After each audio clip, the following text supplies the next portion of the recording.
안녕하세요. 네, 문시안 목사님께서 부담 갖지 말라고 하셨는데, 네, 왜 그랬는지 알 것 같고요. 네, 정말 제가 지금 다 은혜를 받아서 오늘 여기서 그냥 내려가도 될 것 같아요. 정말, 네. 먼저 오늘 말씀을 먼저 찾아 함께 읽도록 하겠습니다. 오늘 말씀은요, 사도행전 3장 1절에서 10절의 말씀입니다. 사도행전 3장 1절에서 10절의 말씀을 함께 어, 읽도록 하겠습니다.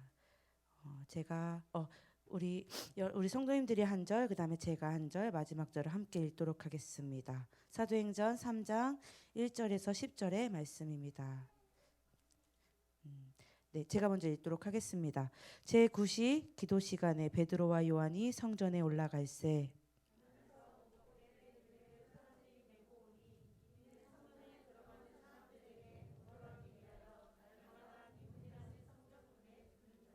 그가 베드로와 요한이 성전에 들어가려 함을 보고 구걸하거늘 그가 그들에게서 무엇을 얻을까 하여 바라보거늘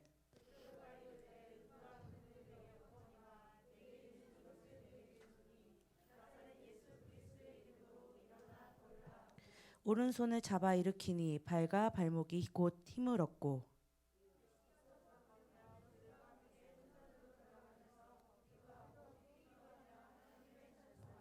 모든 백성이 그 걷는 것과 하나님을 찬송함을 보고 그가 본래 성전 미문에 앉아 구걸하던 사람인 줄 알고 그에게 일어난 일로 인하여 심히 놀랍게 여기며 놀라노라. 아멘. 먼저 많은 교회들을 방문해 보았지만 이름부터가 이렇게 센 교회는 처음 봤습니다. 그리고 네, 저는 네, 여러분 때문에 온 건 아니지만 네, 군산이라는 곳에 처음 와봤습니다. 처음 와봤는데요. 너무 예뻐요. 그리고 너무 좋아요. 그리고 이 센 이름을 가진 이 교회에서 정말 센스티브하고 표정이 정말 다양한 나무를 만났어요. 뒤에 앉아서 남편과 함께 얼마나 나무를 칭찬했는지 몰라요.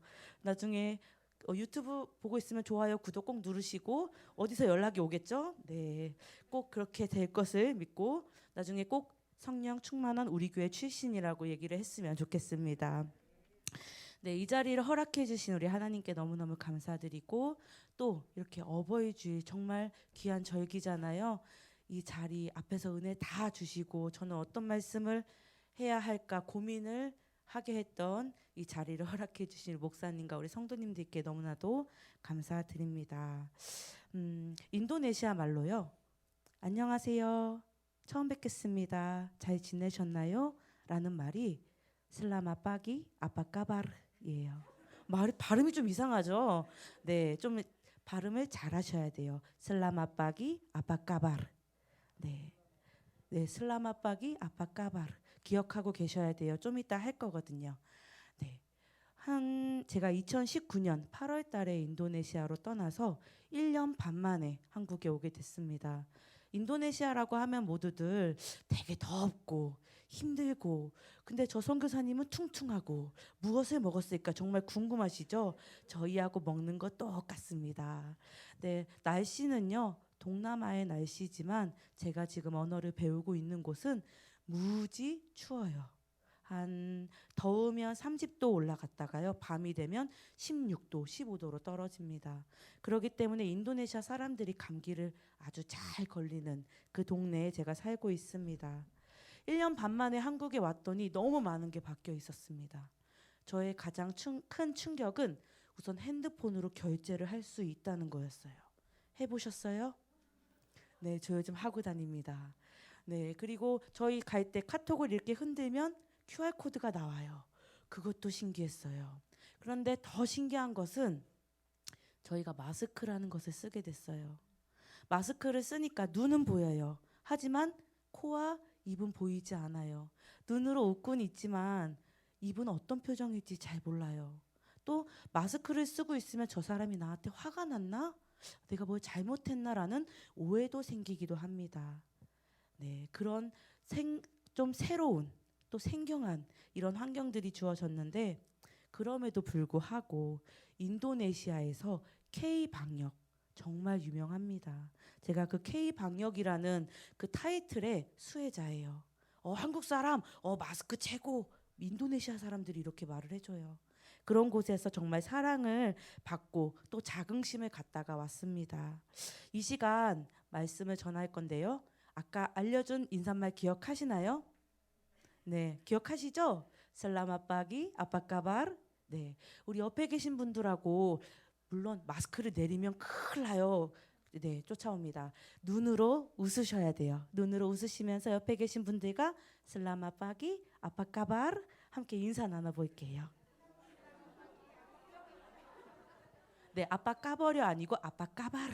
네, 발음이 어버이날입니다. 발음에 유의하셔야 돼요. 네, 이 발음 때문에 좀 사고가 많이 일어나요. 네. 오늘 나 교회에서 배웠어. 아빠 까버려. 이러면 곤란합니다. 아빠 까바르입니다. 네. 먼저 인도네시아라는 나라를 한번 소개해 보겠습니다. 인도네시아는 요즘 아주 핫 이슈가 되는 나라가 있죠. 두 글자. 왜 뉴스만 틀면 나오는 나라 있잖아요. 중국, 인도요. 인도에 많은 코로나 확진자가 나타나고 있는데요. 인도하고 인도네시아가 그거 옆에 있대라고 생각하시는 분이 정말 많으세요. 저도 2015년 인도네시아라는 나라를 가보기 전에 인도하고 인도네시아가 친구인 줄 알았어요. 그런데요, 인도에서 인도네시아를 가려면 무려 비행기를 타고 4시간을 가야 할 만큼 먼 나라입니다. 이 인도네시아는 인도네시아가 뭐가 있고요 라고 말씀하시면 잘 몰라요. 그런데 하늘길이 막히기 전 신혼여행 1순위가 어딘지 아세요? 네, 발리가 있는 나라가 바로 그 인도네시아입니다. 화산으로 만들어진 그 나라는요, 그 정부에서 발표한 섬의 수가 무려 17,508개입니다. 제가 우리나라에 있는 섬들을 다 세보진 못했지만 17,508개까지는 아닌 것 같아요.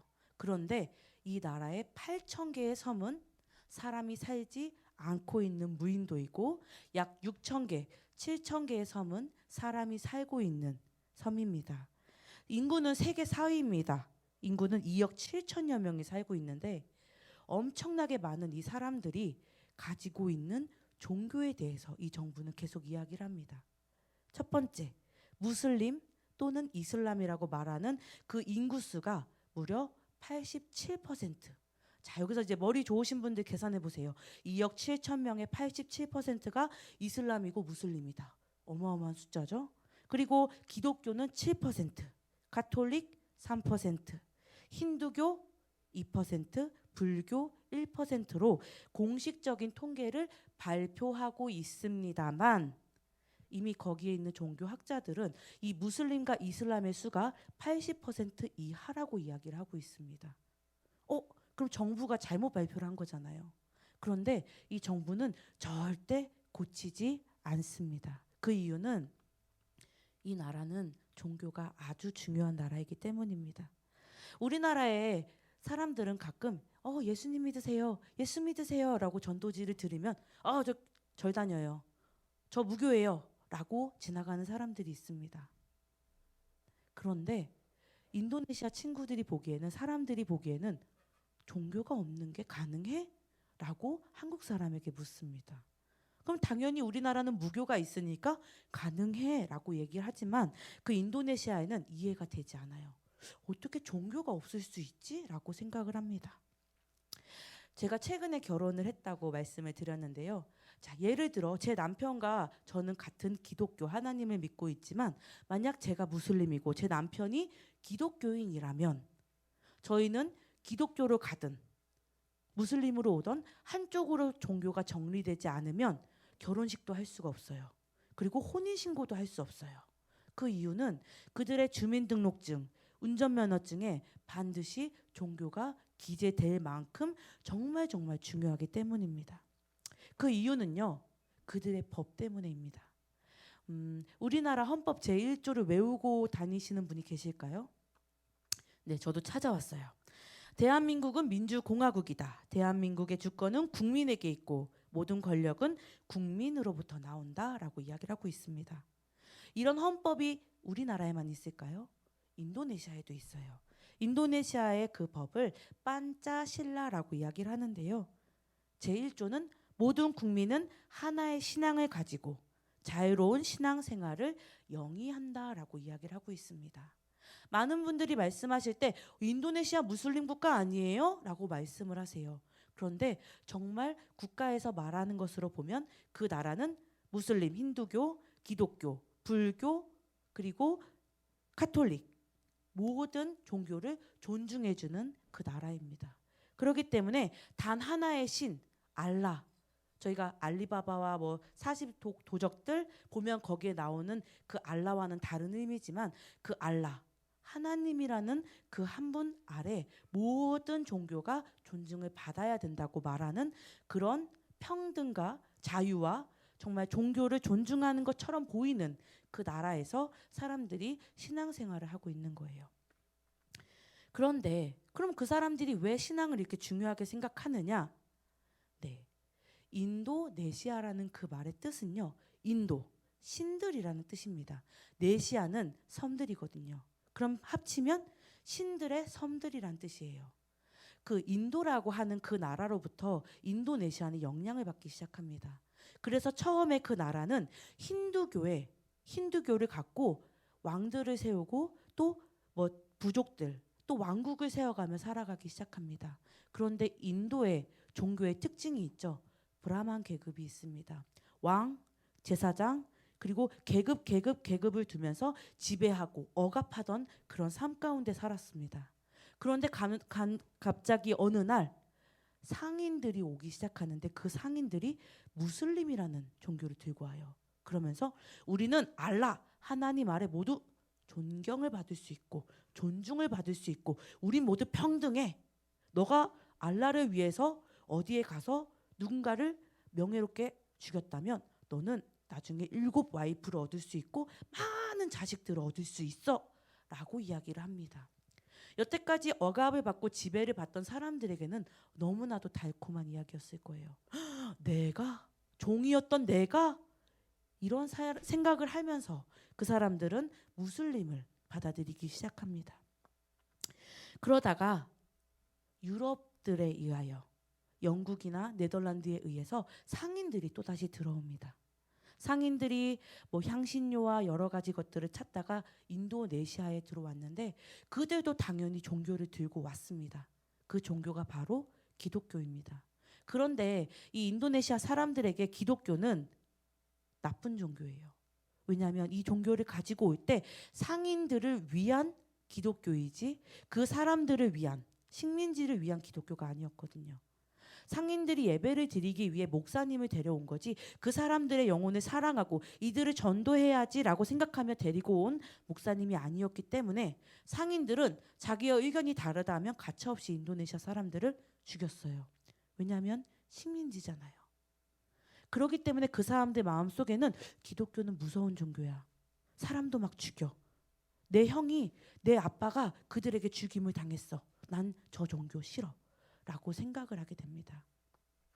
그렇기 때문에 그 사람들은 기독교를 밀어내고 무슬림, 나를 존중해주고 평등이 있고 평화가 있고 사랑이 있다는 그 무슬림, 이슬람에 더 집착하며 믿으며 그 예배를 드리며 살아가고 있는 것입니다. 인도네시아에 대해서 많은 기사와 뉴스와 도서와 많은 이야기들을 찾아보았지만 그 나라를 책으로, 문헌으로 활자로 이해한다는 것이 너무나도 어려웠습니다. 혹시나 여기에 많은 젊은 청년들이 앞으로 세계를 향하여 나갈 테지만 그 나라는 글자로 배울 수가 없는 나라임을 꼭 기억하면서 가시기를 소망합니다. 그 나라에 갔더니 활자로 배울 수 없는 것이 너무나도 많았습니다. 그러다 보니 이제 저희 외국인들을 위한 언어학교를 만들어 놓았습니다. 그리고 언어를 가르치고 방과 후에는 현지 친구들과 함께 사귀면서 이야기를 해봐라고 이야기를 합니다. 가서 너 이름은 뭐야? 정말 3살 같아요. 너 이름 뭐야? 나는 3살, 나는 30살, 나는 한국에서 왔어. 이렇게 이야기를 합니다. 이렇게 이야기를 하니까 외국인 입장에선 되게 귀여워요. 어머, 제가 우리말을 하네. 마치 외국인이 와서 김치 맛있어 라고 말하면 저희 우와 한국말 잘한다 라고 얘기하잖아요. 동일한 겁니다. 그 사람들이 저희를 정말 예쁘고 사랑스럽게 봐줍니다. 그렇기 때문에 언어를 배우고 그 친구들과 함께 소통을 하면서 지내는데, 그곳에서 제 위치가 목사 혹은 선교사가 아니었습니다. 왜냐하면 그 모든 종교를 존중한다지만 목사가 이 나라에 온다는 것은 왜 오는 것일까요? 단순히 언어를 하기 위해서? 아니요. 선교의 의미를 갖고 있는 것을 알기 때문에 비자를 주지 않습니다. 그렇기 때문에 저는 그냥 유학생, 인도네시아가 좋아서 여행 다니고 싶어서 이런 이유를 대면서 그 나라의 말을 배우기 시작했습니다. 그러다 보니 제가 그곳 친구들을 위해서 함께 뭐 예배를 드린다던가 종교적인 이야기를 나누는 것 자체가 그 사람들이 보기에는 너무너무 불편한 거예요. 혹시나 저의 그런 모습들이 제 비자를 뺏어갈 수도 있고 이민국에 신고가 될 수도 있고 저는 쫓겨날 수도 있는 그런 신세였습니다. 많은 분들이 물어보세요. 어떻게 선교를 가게 됐어요? 이제 제가 결혼을 하긴 했지만 혼자 여자의 몸으로 어떻게 선교지에 가요? 라고 많이 물어보십니다. 네. 찬양팀에서 한번 대학교를 다닐 때 찬양팀에서 16박 17일 중국 선교를 갔는데요. 저는 중국이란 동네를 처음 가봤고 너무 충격을 받았어요. 그러면서 마음속 깊이 주님, 중국은 아닙니다. 선교는 제 것이 아닙니다. 저는 특수 목회를 하고 싶습니다. 라고 생각을 했었어요. 그런데 하나님께서 저한테 요한복음 21장의 말씀을 동일하게 3번을 물어보시는 거예요. 보람아, 너 나 사랑하니? 너 인도네시아 갈래? 인도네시아 갈래? 그거를 3번 물어보시는데 처음 2번은 선교는 저의 것이 아닙니다. 저는 보내는 선교사일 겁니다. 이렇게 거절을 했지만 3번째는 거절을 할 수가 없어서 네 주님 열어주시면 가고 안 열어주면 안 갈래요. 라고 했더니 갑자기 홍해가 쫙 갈라지듯이 하나님이 인도네시아로 가져다 놓으셨어요. 그런데 그 인도네시아에 가기까지 이제 날짜를 정해놓고 이제 가겠습니다라고 했더니 정말 알 수 없는 두드러기가 막 올라오기 시작하고 외부에 내부 장기 쪽으로 두드러기가 올라오고요. 호흡곤란이 찾아오고 막 혈뇨를 쏟아내기 시작합니다. 그런데 정말 너무너무 두려웠어요. 내가 이러다 못 가는 거 아니야? 혹시 갔다가 나 거기서 무슨 일 당하는 거 아니야? 라는 걱정이 너무너무 들기 시작했어요. 저희 어머니도 권사님이신데 저희 어머니께서 보람아, 너 이거 하나님이 가지 말라는 뜻 아닐까? 잘 생각해봐. 물론 저의 육의 어머니이기 때문에 말하실 수 있고 또 걱정할 수 있는 부분이라고 생각을 합니다. 근데 그때 제가 무슨 용기였는지 모르겠어요. 엄마, 이거 가라는 사인이야. 내가 거기 가면 마귀들이 지겠지. 지니까 이렇게 발버둥 치는 거 아니겠어? 내가 가는 게 맞는 것 같아. 라고 믿음으로 가자마자 두드러기, 혈뇨 같은 게 다 사라진 거예요. 정말 가는 게 맞았구나. 역시 하나님이 나를 보내시는 게 맞구나라는 믿음을 가지고 갔지만 혹시나 무슨 일이 생길까 봐 너무너무 어렵게 간 그 선교지를 뒤로 하고 다시 오게 될까 봐 제 마음속에는 두려움이 너무나도 컸습니다. 그래서 저는 저의 정체를 더 숨기고 친구들을 위해서 밥 먹을 때도 기도하고 나는 기독교인이야 라고 이야기를 하지만 저의 정체를 숨기고 정말 유학생의 모습과 같이 살아야만 했습니다. 그러면서 제 마음 가운데 들었던 생각이 성경에 보면 예수님께서 말씀하시잖아요. 너희에게 믿음이 있으면 이 산을 저기로 가라 하면 그 산이 일어나 갈 거라고 말하잖아요. 저도 제가 말을 하면 그렇게 될 줄 알았어요. 언어 3개월만 배우면 정말 샬샬샬샬 터질 줄 알았어요. 그런데 언어의 벽은 제가 생각했던 것보다 너무너무 높았습니다. 오늘 함께 읽은 사도행전 3장 1절에서 10절의 말씀은요. 우리가 잘 알고 있는 성전 옆 미문 옆에 앉아있던 안진뱅이의 이야기입니다. 성경을 꼼꼼하게 한번 보셨다면 신약 성경의 특징이 있습니다. 이 사도행전의 시작은 예수님이 십자가에서 달려 죽으셨다가 부활하셔서 하늘로 올라가심으로 그 이야기를 시작으로 사도행전을 시작하고 있습니다. 참 성경은 참 독특한 것 같아요. 창세기에도 마찬가지인 게 창세기 1장 1절 기본으로 외우시죠? 기본으로 하나님이 세상을 안 나오는 거예요? 하나님이 이 세상을 창조하셨다고 선포하면서 이 말씀을 시작합니다. 아니, 동화책을 한번 봐봐요. 옛날에 예쁜 공주님이 살았대요라고 시작하는 게 동화책이에요. 하물며 소설을 봐도 배경부터 설명을 하는데 성경은 되게 이상하게 하나님이 이 세상을 창조하셨다. 그런데 말씀으로 창조하셨다라고 이야기를 하면서 선포를 하면서 시작을 합니다. 그런데 사도행전도 동일해요. 예수님이 십자가에 달려 죽으셨는데 하늘로 올라가심으로 제자들에게 너희 기다려, 성령을 보내줄게, 기다려 라고 올라가세요. 정말 엔딩으로 시작하는 이 성경을 보면서 참 많은 의문을 가졌습니다. 그런데 이 사복음서 마태, 마가, 누가, 요한복음에도 동일하게 예수님은 계속 말씀하고 계십니다. 제자들을 불러놓고 떡을 들고는 이건 내 살이야. 또 포도주를 들고 이건 내 피야 라고 말씀을 하십니다. 제자들이 봤을 때 얼마나 무서울까요? 아까 목사님께서 너무 또라이의 법칙을 얘기해서 저도 되게 놀랐거든요. 하물며 저도 써볼게요. 제자들 입장에서 와, 우리 예수님 또라이 아니야? 나가신 건가? 이 생각이 들 수 있었을 거예요. 그런데 이 제자들은 우리 예수님이 왜 이런 얘기를 하실까라고 생각을 하면서 예수님을 쫓아다니며 말씀을 듣기 시작합니다. 예수님께서 곧 내가 십자가에 달릴 거라고 말씀을 누차 하시지만 제자들은 알아채지 못해요. 그리고 예수님이 잡혀가시고 십자가에 달려 죽으신 후에 3일 후에 부활을 하십니다. 예수님이 분명히 돌아가셨어요. 예수님의 시체를 분명히 안치를 했는데 예수님이 부활해서 오셨어요. 제자들은 어떤 마음이었을까요? 우리를 억압하고 괴롭히고 우리를 지배하는 로마 제국을 우리가 이제 이들을 몰아내고 진짜 나라를 세울 수 있겠다라고 생각을 합니다. 그래서 으쌰으쌰하게 하려고 하는데 예수님께서 갑자기 하늘로 휙 올라가세요. 분명히 제자들은 예수님을 보면서 예수님 어떻게 곧 오시겠지?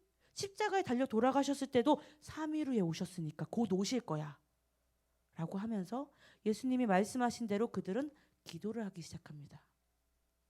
그런데 기도를 처음부터 뜨겁게 했을까요? 막 처음부터 뜨겁게 하지 못했을 것 같아요.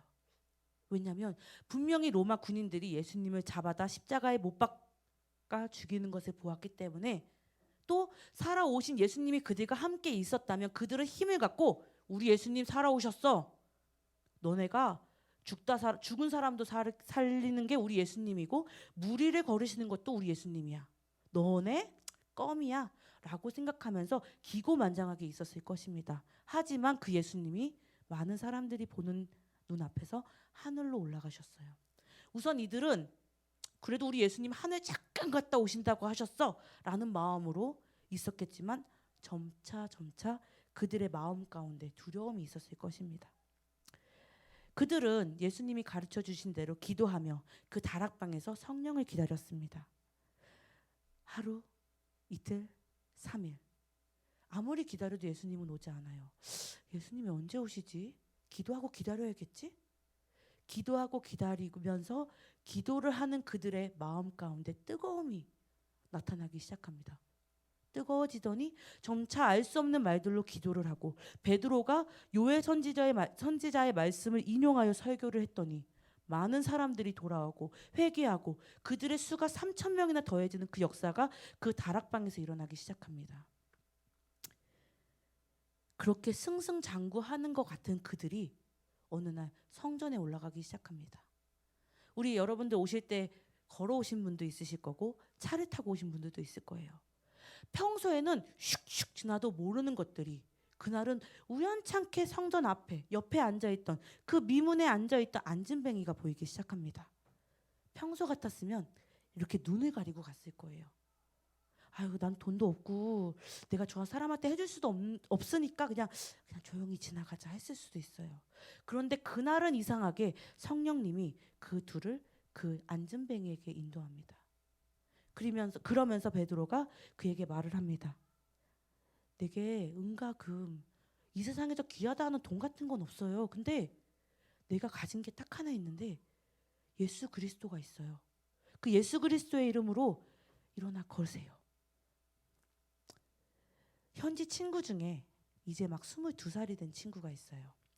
학교가 끝나고 이제 현지인들과 이야기를 나누고 현지의 문화, 상황 이런 것들을 나누기 위해 마을로 들어갔는데요. 이 친구와 만났던 그때가 이슬람의 기도 시간이었어요. 아침 9시, 12시, 오후 3시, 6시, 7시가 되면 정말 옛날에요. 제가 아주 깐난쟁이 때 교회에서 댕그렁 종을 쳤어요. 그런데 이 무슬림도 이렇게 기도 시간을 알려줘요. 시간, 사람들이 자던 말던 상관없이 스피커를 켜놓고 정말 시끄럽게 불러요. 사람들 이제 예배할 시간이야, 기도할 시간이야 라고 하면서 무슬림 사람들을 부르는 거예요.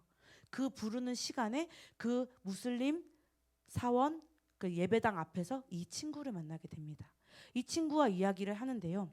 이 친구는 처음에 반둥이라는, 제가 지금 언어를 배우고 있는 곳이 반둥인데 반둥이라는 곳에 살지 않았습니다. 근데 이 친구와 엄마와 할머니가 이 반둥이라는 곳으로 이사 오게 된 계기가 아버지가 돌아가셨기 때문이에요.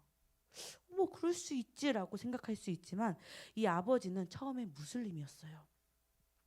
근데 살다 보니 누군가를 통해서 복음을 받아들였고 우리 집은 개종을 해야겠다. 나는 이제 기독교인이야 라고 했더니 불과 어제까지만 해도 아이고 잘 지냈어요, 밥은 먹었어요 라고 챙겨주던 이웃 사람들이 몽둥이와 돌을 가지고 와서 아버지를 죽였습니다. 그런 마을에서 할머니와 엄마와 딸, 이 세 모녀는 살아갈 수가 없었던 거예요. 그렇기 때문에 그들은 정말 도망치듯 짐을 싸서 이 반둥이라는 곳으로 오게 됩니다. 이렇게 말을 하면 어머 이슬람 사람들은 다 무서운가 봐 라고 생각되실 수 있지만 이 반둥이라는 동네는 조금 이슬람의 세력이 약합니다. 하지만 강성인 곳은 개종했어? 배신이네? 그러면 너 명예살인 당해야지. 이 사람들에게는 이게 살인이 아니에요. 명예롭게 우리가 종교를 위해서, 알라를 위해서, 하나님을 위해서 이 배신자를 죽였으니 우리는 죄인이 아니야 라고 생각하며 살아갑니다. 그런 동네에서 하루라도 더 살 수 없기 때문에 이 가정은 새로운 동네로 도망치듯 나오게 되었습니다.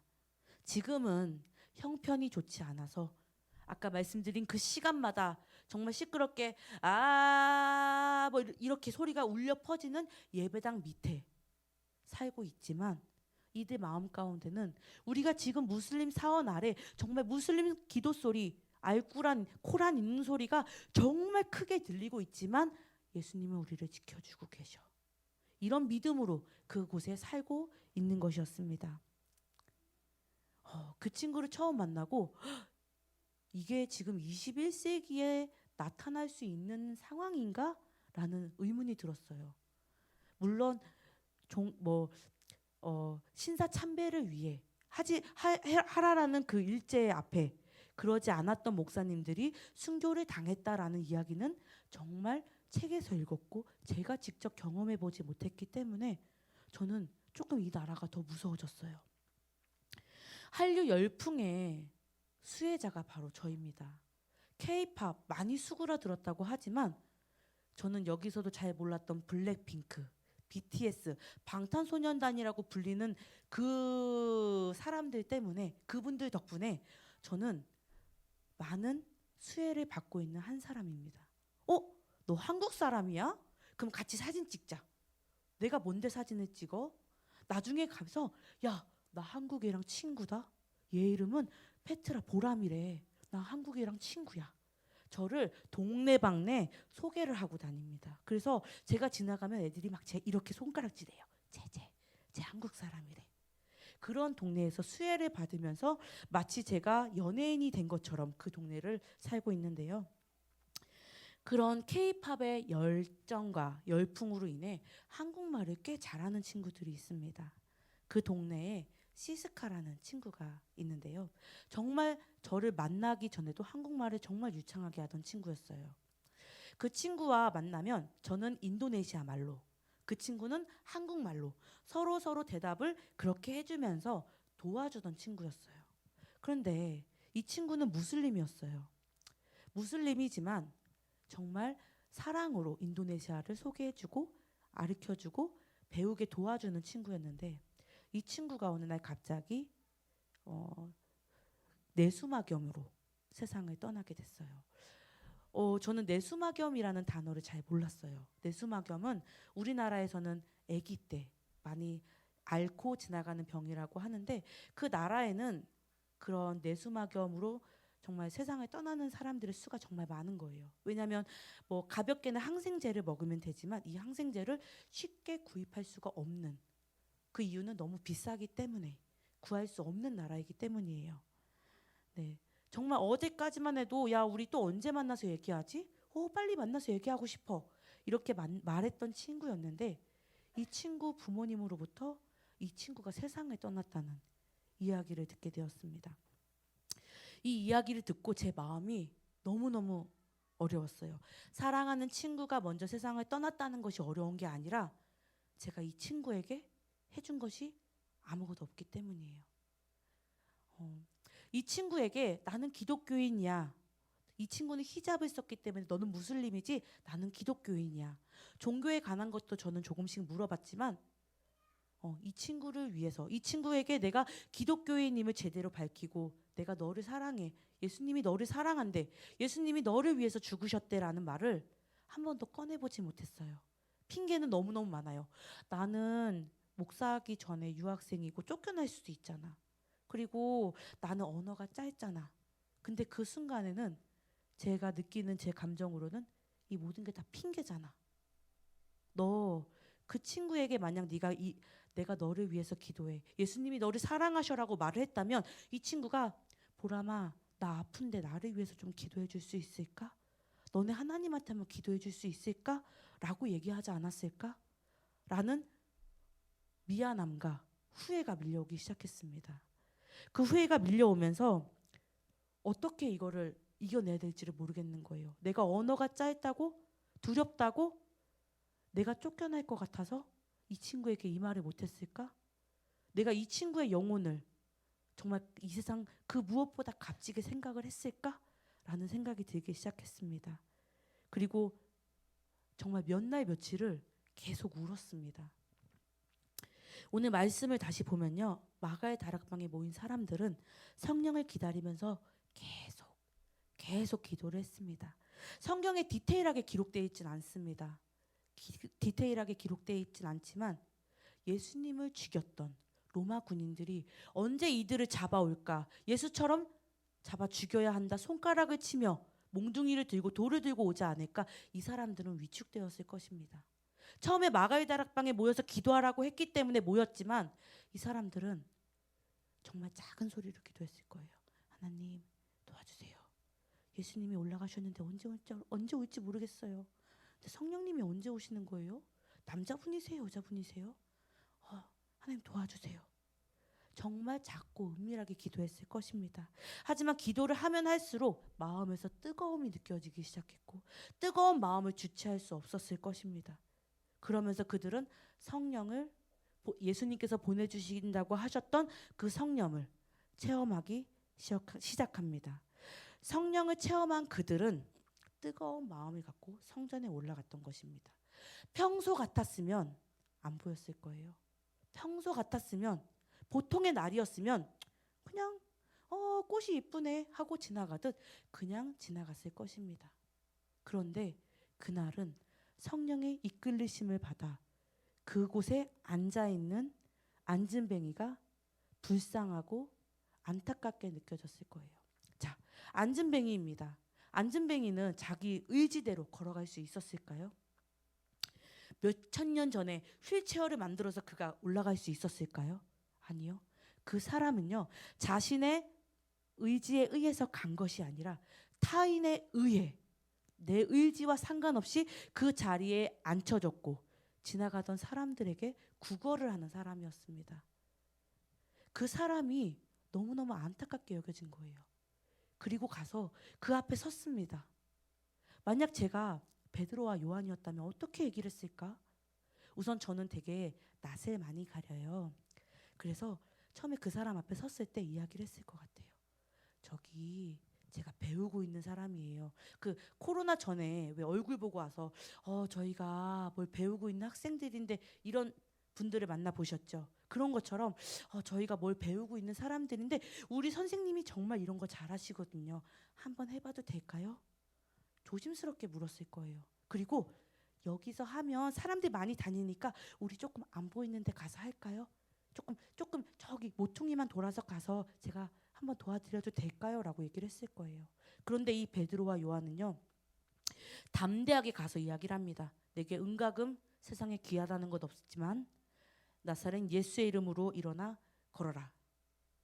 그 안진뱅이가 일어나자마자 길을 가던 사람들이 몰려들기 시작합니다.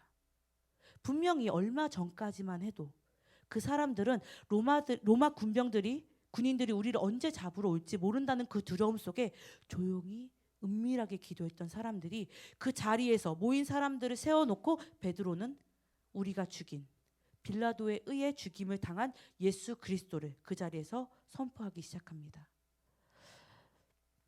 많은 종교 지도자들과 대제사장들이 그들을 불러 다시 한번 협박을 합니다. 하지 마. 예수처럼 죽임당하고 싶지 않으면 하지 마.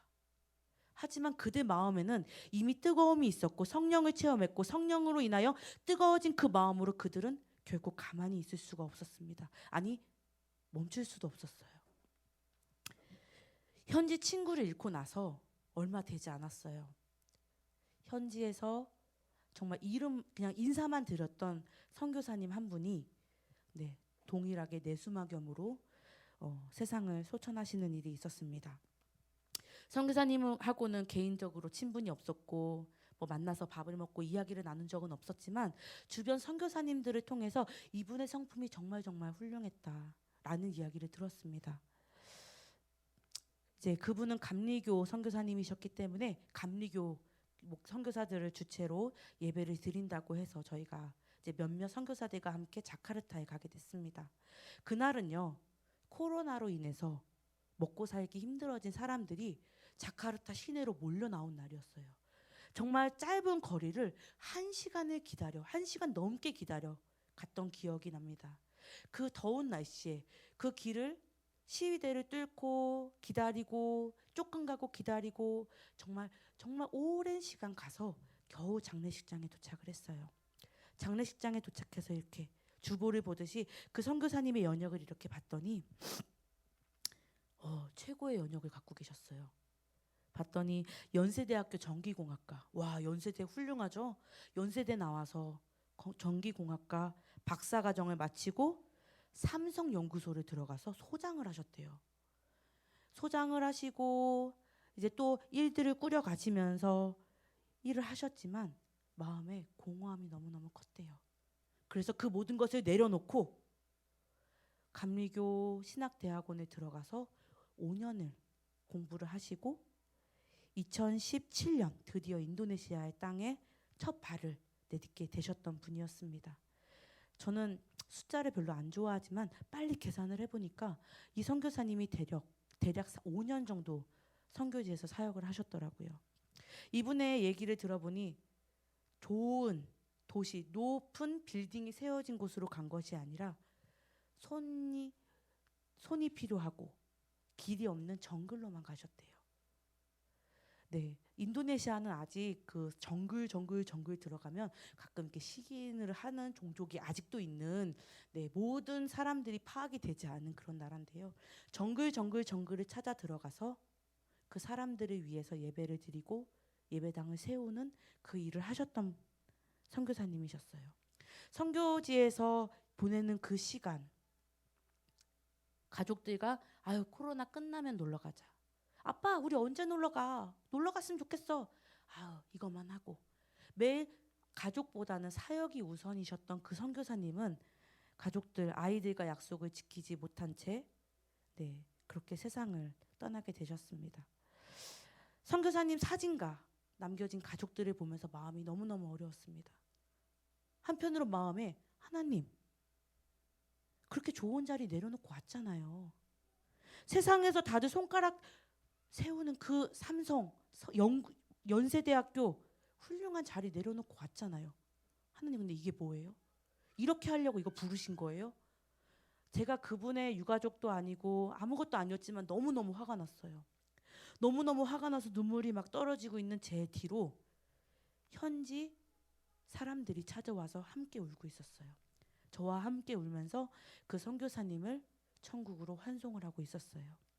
그 모습을 보면서 말씀 하나가 정말 딱 떠올랐어요. 하늘의 미랄이 땅에 떨어져 죽어 많은 열매를 맺겠다는. 그분들에게는 낯선 외국인이었겠지만 그 선교사님은 가족들만큼이나 그분들을 사랑했고 그분들을 위해서 자신의 생명, 건강 정말 많이 내려놓고 그들을 위해 사랑하셨거든요. 그 현지 사람들은 그 선교사님을 통해 예수님의 사랑을 전달받았거든요. 그걸 보면서 내가 생각하기에 내 계산에는 5년이었지만 하나님의 계산 방법은 달랐구나. 정말 아까 말씀드린 하늘의 미랄이 땅에 떨어져 많은 열매를 맺는다는 그 말씀이 제 눈앞에서 실제가 되고 있었습니다. 그런 일들이 있은 후에 제가 화장실에 앉아서 이렇게 빨래를 빨고 있는데 하나님께서 제 마음 가운데 질문 하나를 딱 던지셨어요. 보람아, 너 네 목숨을 거두어가기까지 이 나라를 사랑해야 되고 이 나라를 품어야 한다면 너 어떻게 할래? 지금은 제가 이렇게 말씀을 정리해서 드리고 있지만 그 순간 한동안은 아무런 말도 대답도 하지 못했어요. 그냥 그 빨래를 빨다가 쪼그려 앉아서 그냥 막 울었어요. 마음 가운데는요, 하나님, 나 죽이려고 여기 부르신 거예요? 아니, 저 한국에서 정말 사역 잘하고 있었고요. 정말 우리 엄마 아빠랑 행복하게 지내고 있었고요. 저 모든 게 완벽했거든요. 근데 하나님이 홍해를 가르듯 여기 불러 놓으셨잖아요. 근데 난 모르겠다. 이건 뭐예요? 하나님, 이러면 안 되죠. 라는 억울한 마음이 들었어요. 한참을 울다가 제 마음 가운데 제 의지와 상관없이 이런 고백을 했습니다. 하나님, 제 생명을 가져가겠다고 하신다면 드리겠습니다. 근데 하나님, 제가 생각보다 되게 믿음이 부족한 자예요. 제가 저희 가족도 걱정이 되고요. 제가 만나고 있는 사람도 걱정이 되고요. 그리고 그 사람들도 나를 그리워할 거 아니에요. 근데 하나님, 그런 말씀을 주셨지만 먼저 제 마음에 믿음을 주세요. 남겨진 내 가족들, 사랑하는 사람들, 교회, 그분들이 나를 생각하고 슬퍼하지 않고 내가 그분들을 걱정하지 않을 그 마음, 그 믿음을 먼저 저에게 허락해 주세요. 사복음서라고 불리는 마태, 마가, 누가, 요한에는 예수님의 행적을 담은 예수 행전입니다. 그런데 예수님이 하늘로 올라가시고 그와 함께 3년을 함께했던 제자들이 계속해서 예수님의 이야기를, 그들을 통해 예수님이 계속 전달되는 그 이야기를 우리도 듣고 오늘날 우리도 그들과 같이 살아가면서 계속해서 예수의 이야기를 흘려보내고 있습니다. 예수님의 말씀에 순종하며 기도하며 기다렸던 성령을 통해 3,000명의 사람들이 회개하고 주께로 돌아왔듯이 베드로와 요한이 일으켰던 그 안진뱅이 사건으로 인하여 그 성전을 통해 다락방에 모였던 사람들을 통해 그리고 그것을 본 많은 사람들을 통해 계속해서 오늘날까지 선교지에 그리고 한국에 그리고 오늘 우리 교회에 지금 이 시간까지 계속해서 흘러가고 있습니다. 그 땅에 심겨진 하늘의 미랄이 많은 열매를 맺고 이 땅에 심겨진 하늘의 미랄이 지금 오늘 이 시간까지도 계속 예수의 이야기를 계속 흘러가고 있는 것입니다. 설교를 준비하면서 앞에서 너무 눈물 콧물을 다 쏟아서 그리고 정말 역동적인 나무를 보면서 아, 오늘 설교 어떻게 하지? 큰일 났다라고 생각을 했습니다. 그리고 오늘 제가 준비한 설교가 조금은 무거운 이야기예요. 음, 정말 저도 이 설교를 하면서 조금 마음이 무거워요. 정말 저 여러분 저 정말 잘 살았고요. 하나님이 은혜를 주셔서 거기서 정말 아프지 않고 잘 지냈어요라는 예쁘고 아름답게 끝나는 그 이야기를 하고 싶었지만 하나님께서는 보람아 너 경험한 거 얘기해. 하나님 이건 부끄러운 거잖아요. 조금 부끄러운데 여기다 조금 엄마의 손맛이라는 그 다시다 같은 걸 좀 넣으면 안 될까요? 아니야 보람아 그냥 너 얘기해 라는 마음을 주셨습니다. 왜 이 말씀을 하게끔 이 설교를 하게끔 하셨을까 생각을 해보면 이 말씀을 여러분께 하면서 제 자신이 동일하게 다시 인도네시아에 돌아가 어려운 상황을 경험하고 무슬림들과 살아갈 때에 위축되지 마. 위축되지 않아도 돼. 너 전에는 그랬어. 너 전에는 성령 받기 전 제자들과 같이 위축되고 두려워하고 저 사람들에 의해서 내 비자가 없어지고 내가 건강을 잃고 이런 걱정을 했지만 아니야. 내가 인도에 갈 거야. 라는 그 믿음과 더불어 여러분들에게는 시간이 많지 않다는 것을 말씀드리고 싶었습니다. 저는 그 아까 말씀드린 그 시즈카라는 친구를 보면서 내가 언어 잘하면